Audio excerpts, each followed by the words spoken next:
Alors je suis Christophe Buchy, je suis libraire à Redon, la librairie Libellune. Je travaille seul. J'essaie d'ouvrir ma porte très souvent pour accompagner des jeunes. Eh bien, je fais partie du réseau des commerçants qui acceptent le Gallico depuis le lancement. Et je n'ai pas à le regretter du tout. Je suis fier de l'avoir accompagné depuis le début. Et en marge de ça, eh bien, nous avions effectivement un certain nombre d'engagements.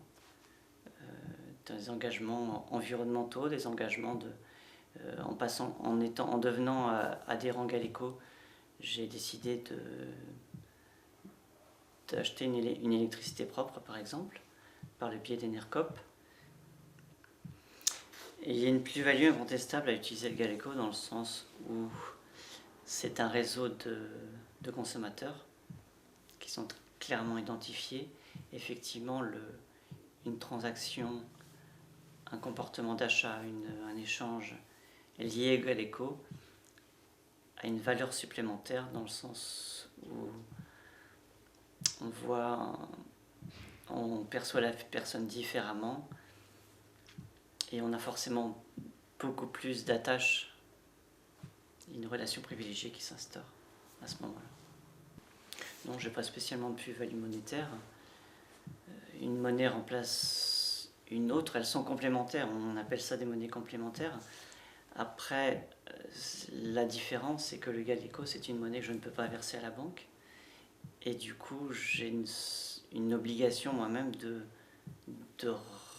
remettre cette monnaie en circulation dans un circuit court, un circuit local. Appartenir à une monnaie locale comme le Gallico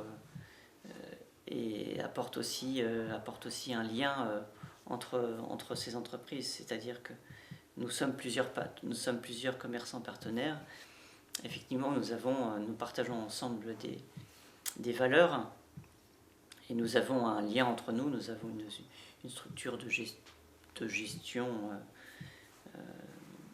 très, très simple avec des personnes qui nous visitent les uns les autres, qui nous donnent des nouvelles, qui nous fédèrent finalement et nous soutiennent quelquefois dans nos difficultés, mais une sorte d'assistance quelque part, une assistance très humaine et de proximité.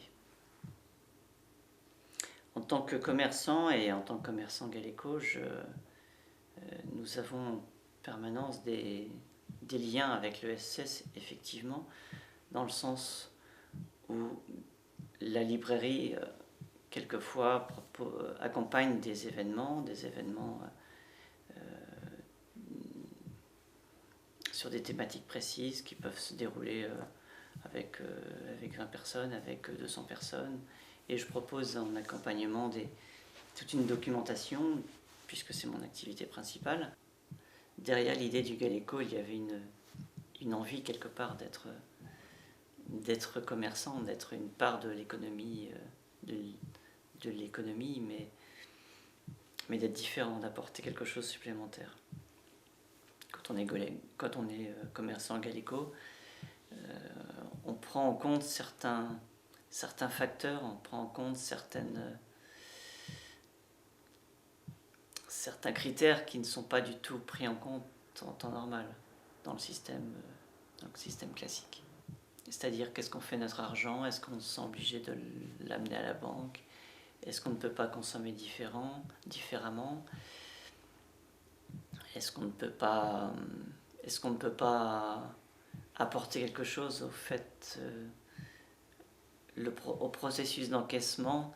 Est-ce qu'il n'y a pas une valeur qu'on peut apporter en plus, une double valeur?